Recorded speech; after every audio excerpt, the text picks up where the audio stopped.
Page 200. The second recording of Page made by CHS-1. On October 17, 2016, CHS-1 and Page had a second meeting, which was also recorded by CHS-1.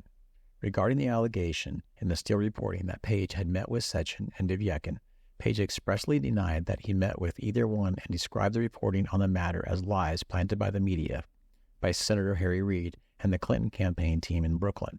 Additionally, Page stated, "The core lie is that I met with these sanctioned Russian officials, several of which I never even met in my entire life."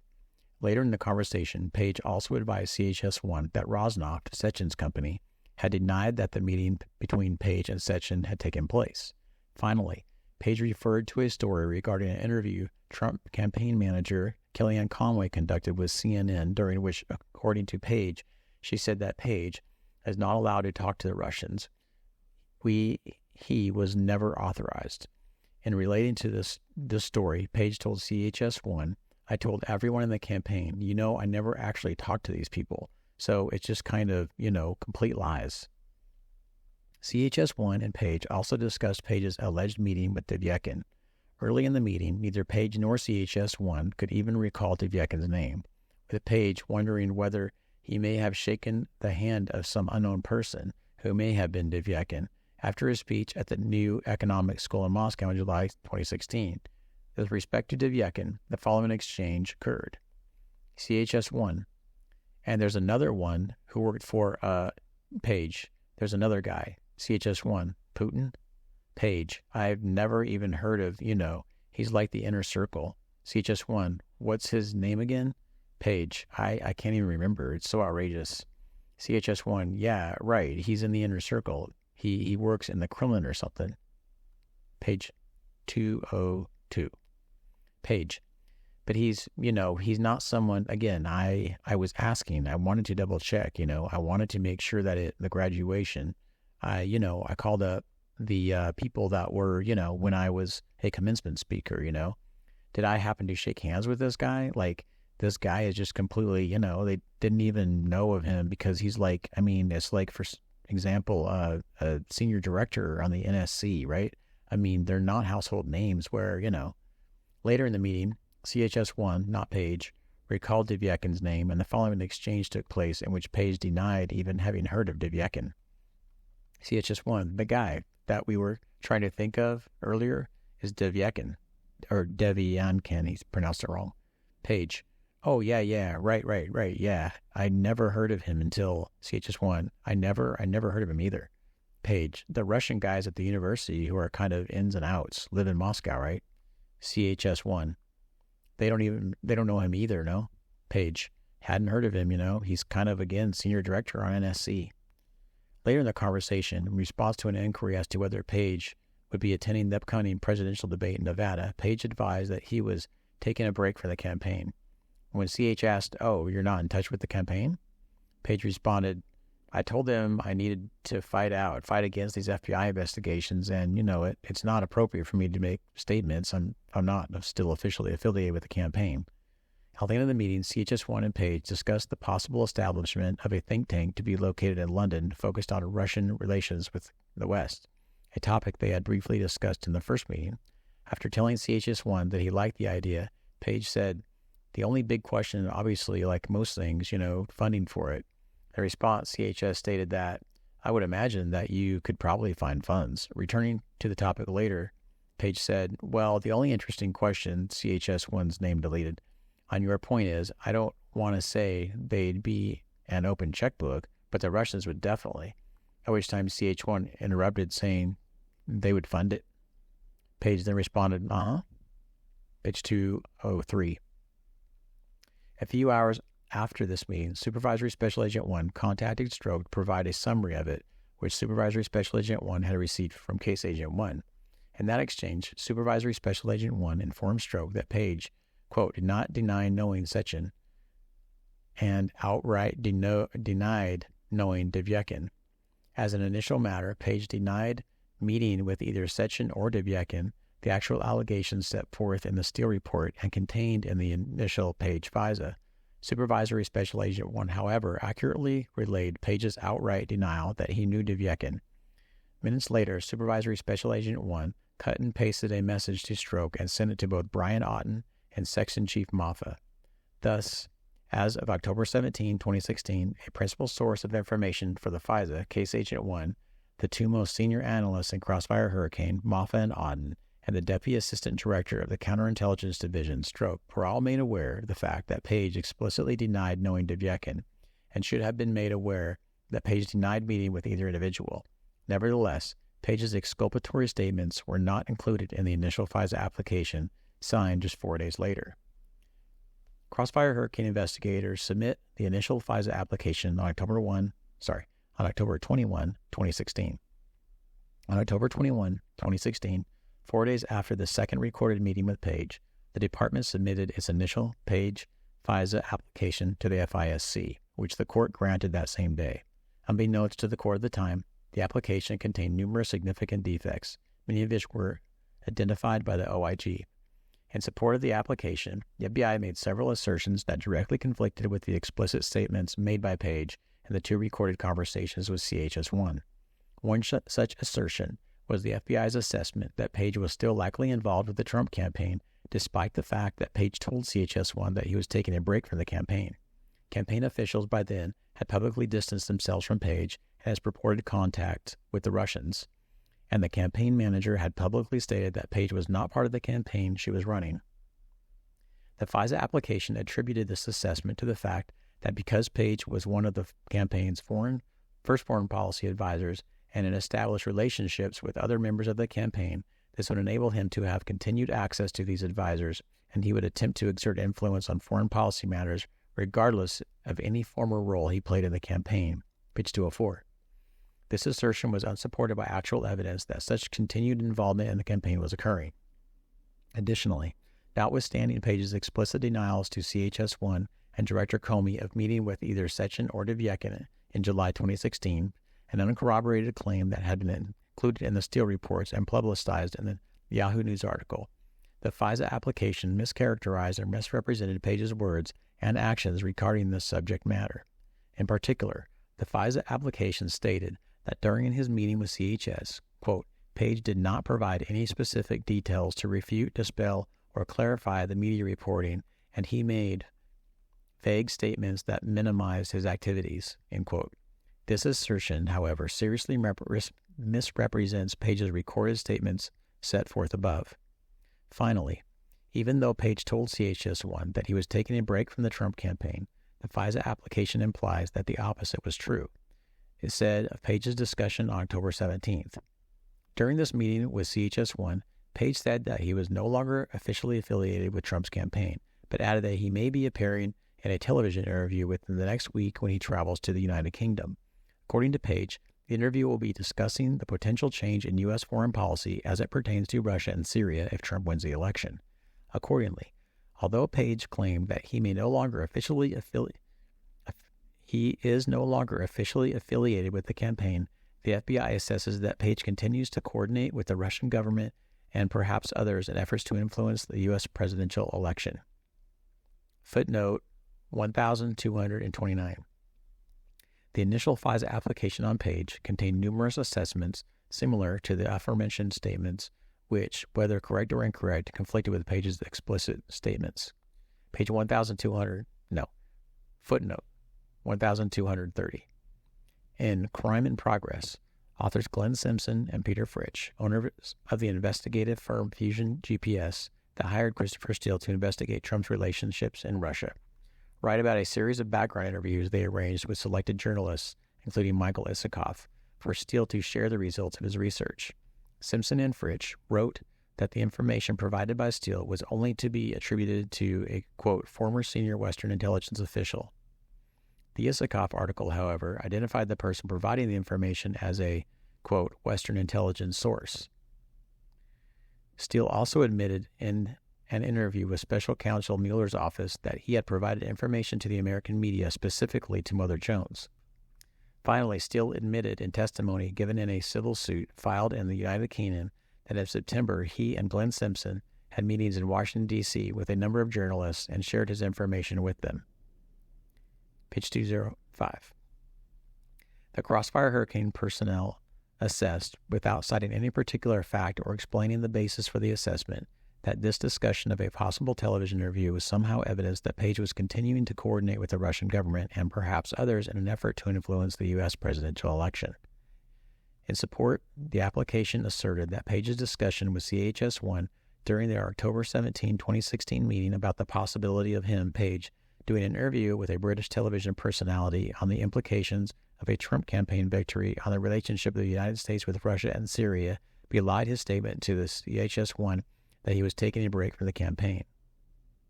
The third recording of Page.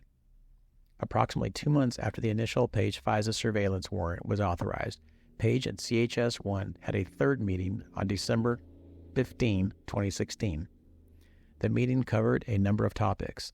At the outset of the meeting, CHS-1 initiated a general discussion of the potential Russian think tank in London. After CH-1 discussed a possible partnership with a particular UK-based entity in establishing the think tank, Page advised CHS-1 that he had been, quote, kind of talking with the new economic school a little bit, and they were actually quite positive about it, end quote. Page went on to note that, quote, they've got a lot of support internally, you know. When the CHS-1 asked whether the support from the faculty or from the governor or what, Page responded, from the government, yeah, high level. Later, Page and CHS-1 had a more general discussion regarding logistics of such a think tank, discussing issues such as funding and location. When CHS-1 noted that, you, Page, said last time we met that, you thought you had the funding lined up. You said the Russians are giving you a blank check. Page responded, well, I don't know that I went that far. I thought they were some sort of, certainly this trip proved it, but I think, having an institutional base, they said, we'll come back to us with a proposal, and they, again, very high-profile people, Russians, were quite supportive of a particular type of entity.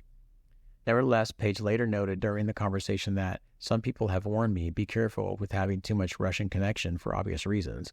Finally, Page and CHS-1 discussed logistical information about possibly setting up a think tank in London, potentially to be sponsored by a UK entity. During this meeting, Page also told CHS-1 that according to the press, he, Page, was under FBI investigation. Page made this statement in response to an inquiry regarding Page's next trip to Moscow. Page said that he had been invited to Christmas parties at Russian energy companies Gazprom and Rosneft, but it had told them, quote, I said I got enough investigation going along, end quote. CHS-1 then asked Page who was investigating him, and in response, Page said, oh, the FBI, the whole unintelligible.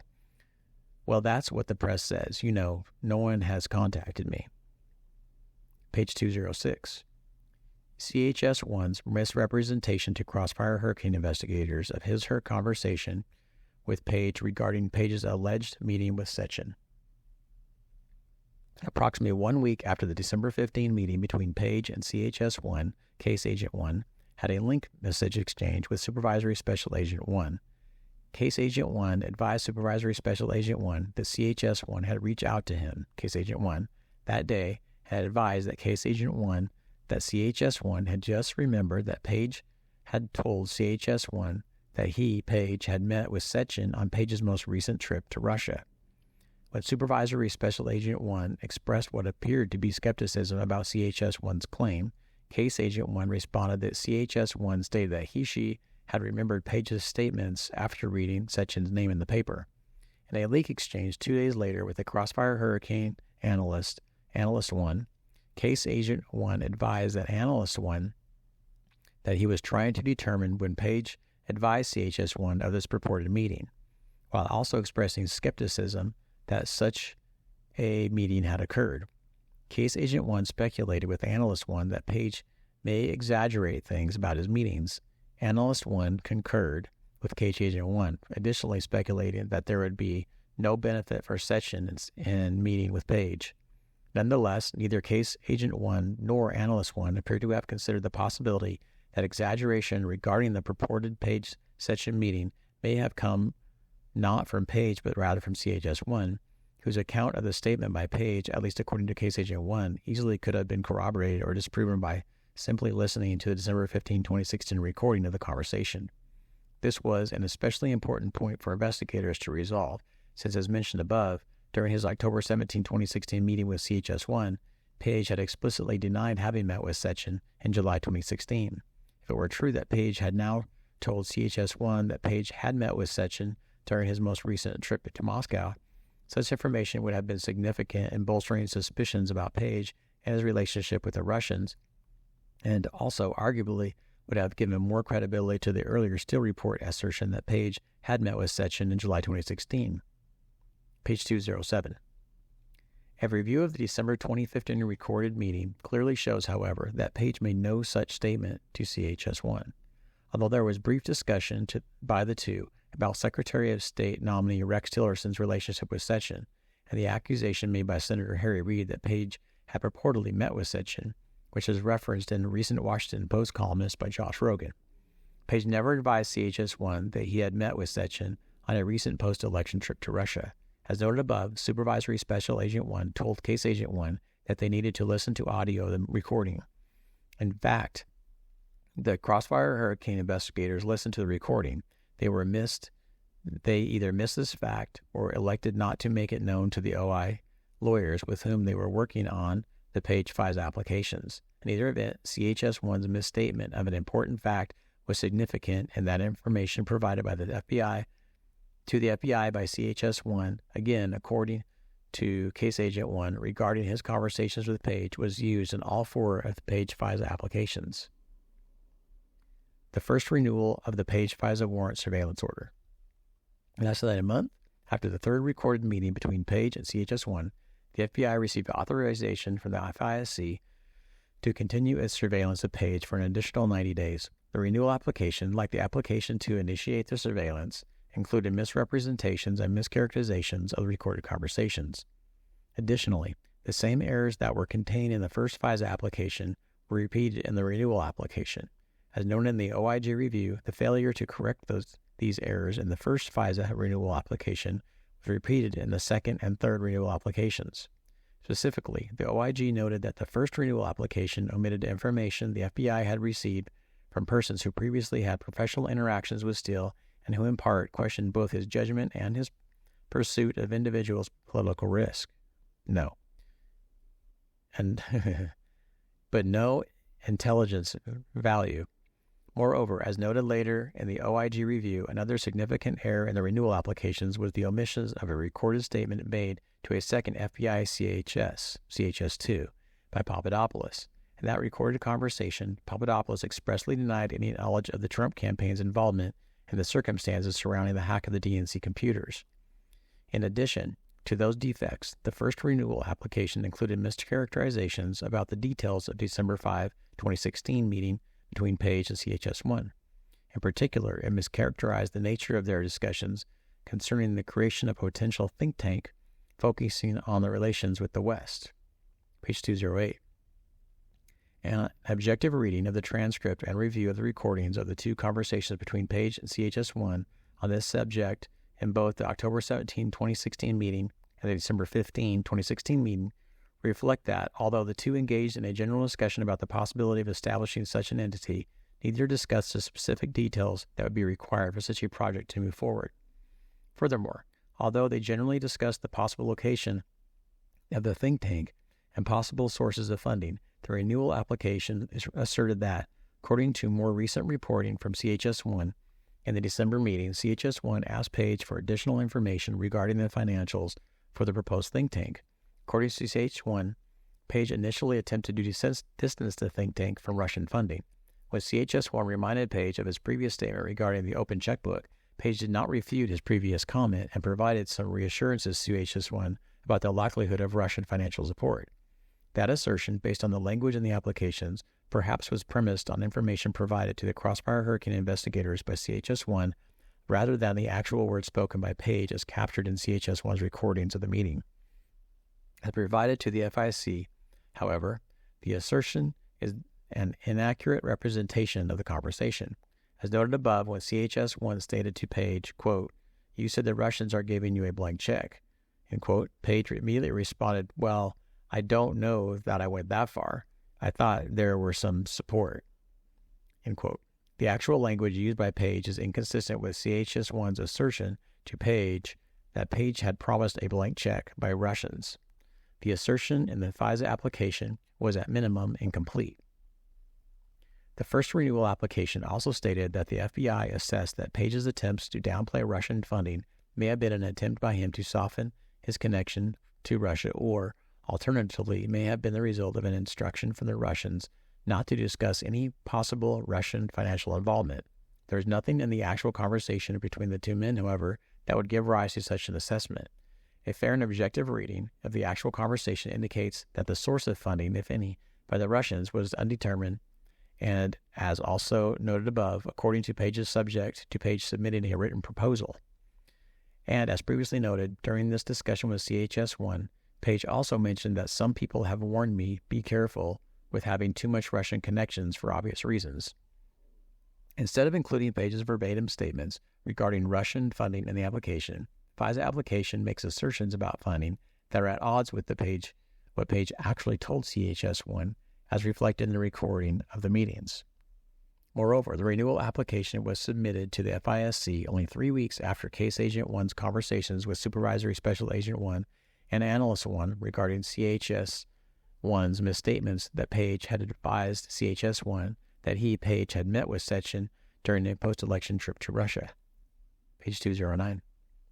Because of their apparent skepticism about this claim by CHS-1, this issue should have been brought to the attention of the OI attorney working on the application, as well as the FISC. However, the office found no evidence that it was appropriately addressed. In a number of instances, the Page FISA applications relied on assessments to address what otherwise appeared to be plainly exculpatory statements by Page. Because of the sensitive and classified nature of those portions of one or more of the FISA applications, review of those assessments is set forth in the classified appendix to this report.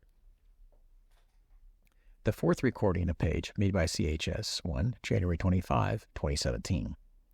On January 25, 2017, less than 2 weeks after the first renewal of the Page FISA surveillance order was granted, CHS-1 met with and recorded Page for the fourth and final time. Importantly, on January 10, 2017, BuzzFeed News had published the contents of the Steele reports. The next day, the Wall Street Journal identified former British MI6 intelligence officer Christopher Steele as the author of the reports. Unsurprisingly, the reports were a topic of conversation as Page and CH1 began their fourth meeting. In response to Page's inquiry as to whether CHS-1 knew Steele, the MI6 guy, CHS responded, "No, I never did. I never met him." Page then speculated that former MI6 director Richard Dearlove, who had attended the same July 2016 gathering that Page and CHS-1 had attended, must have known Steele. CHS-1 responded, "Yeah, Dearlove would know him. I mean, Dearlove knew everybody in SIX, and SIX is a small organization." CHS-1 went on to state that Steele certainly produced electrifying memoranda, didn't he? Page responded, "Well, it's just so false that where do you begin?" Unintelligible. This exchange contained yet another denial by Page of the allegations made about him in the Steele reports, but this specific denial was never brought to the attention of the FISC in the second and third renewal applications for the Page FISA surveillances. During his fourth recorded conversation, Page complained to CHS-1 about being under surveillance by the FBI, comparing his plight to that faced by Martin Luther King Jr., who had been under FBI surveillance during the time that J. Edgar Hoover served as FBI director. Page informed CHS that both he and King were under surveillance for exercising their constitutional rights of freedom of speech and freedom of expression.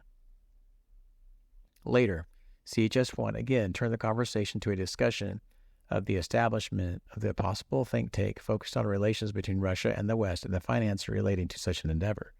CH1 told Page, CHS-1, "And I think that if you could bring some Russian money to the table, I might be able to help you get some U.S. money." Page, CHS-1, "That could be useful, Shortly thereafter, CH1 raised the think tank issue again, and following exchange occurred.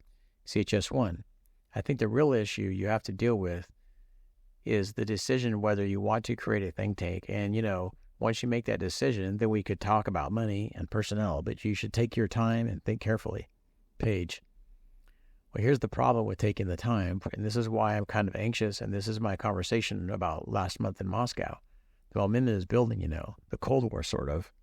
Like UI, it's people trying to show that they're not un-American. Later in the conversation, Page indicated to CHS-1 that he believed the Russians were fully on board, but the question is, the who, what's, whys, whens, and hows, CHS-1 and Page then discussed possible dollar amounts for starting the think tank, with each discussing and finding sponsors to share the cost. Page initially suggested $1 million, and CHS suggested she did not think that he or she, CHS, could even raise $1 million, but said to Page, if they, referring to the Russians, could come up with $1 million and you could tell them that you could keep the doors open for a year with that, and then I could try to find whatever I can to get it added. Page 211. A short time later, not hearing any firm commitment from Page regarding the establishment of the think tank, CHS-1 stated, I'm just sort of blue sky here. I'm not trying to, persuade you really to do this. The various discussions between Page and CHS-1 regarding the possible creation of a think tank occurred over the course of their 4 conversations. The first occurred, albeit briefly, in the first meeting on August 20, 2016, with more extensive discussions during their 3 follow-up meetings on October 17, 2016, December 15, 2016, and January 25. However, none of the conversations advanced the establishment of the think tank from the aspirational to the concrete. The FBI's original language referred to the initial discussion between Page and CHS-1 regarding the think tank and the possibility of Russian funding did not change in the first 3 FISA applications, the original plus 2 renewal applications. However, some additional language regarding this issue was added in the final renewal application. In that application, the FBI wrote, based on more recent information developed through its open investigation of Page, the FBI now assesses that Page is no longer interested in establishing a think tank, likely due to lack of funding. Later in the January 25, 2017 conversation, Page again advised CHS-1 that the stories about him in Russia were false. Page stated that the false evidence isn't the fault of the Bureau. There's been a lot of reports the Bureau sort of pushed back on this, and the fact that they never contacted me says something as well. Finally, Page told CHS-1 the following regarding the allegations against him. Page, what a complete lie, what a complete sham, CHS-1, but Page, and this is the big fraud. If you look at the narrative that was defined all around using government resources based on completely false evidence, and again, false evidence is a crime. Page subsequently told CHS-1, let's get where this all started. This all started based on complete utter lies, right? The second and third renewals of the Page FISA surveillance. Crossfire Hurricane investigators sought a second renewal of the FISA authorization, which was granted by the FISC in April 2017. While there was only one additional recorded conversation between Page and CHS-1 during the time between the first renewal and the FISA warrant and the second application for renewal, there were several significant events that occurred in the Crossfire Hurricane investigation during that time. Page 212. These included the 5 interviews that the FBI eventually conducted with Page in March 2017. As noted above, these interviews occurred nearly 6 months after Page wrote Director Comey volunteering to be interviewed. Additionally, in late January 2017, the FBI conducted a 3-day interview of Steele's primary subsource, Igor Danchenko, who Steele relied heavily upon to gather information for inclusion in the Steele reports. Finally, as discussed below, during that same time period, the FBI made a series of recordings of conversations between a second CHS-2, and Papadopoulos. The recordings were made in an effort to capture relevant information about the Australian communication that was the basis for opening Crossfire Hurricane. At the expiration of the second FISA renewal authority, the Crossfire Hurricane investigators sought and were granted a third renewal of authority to conduct additional FISA surveillance of Page. As noted previously, however, the Crossfire Hurricane investigators did not correct the errors, omissions, or misrepresentations that were contained in both the original FISA application and the first renewal application at the time they submitted the second and third renewal applications to the FISC. Moreover, additional significant problems were identified by the OIG and also in a later investigation conducted by the FBI's Inspection Division. In the second and third renewal applications, one of the most significant problems relates to Page's recorded statements telling CHS-1 that he never met with Sechin or Divyekin, his public statements to the same effect, and his statements to the FBI during his 5 interviews. When compared to information provided to the FISC in the 3 renewal applications, because of the sensitive and classified nature of those portions of one or more of the FISA renewal applications, review of this issue is necessarily contained in the classified appendix to this report.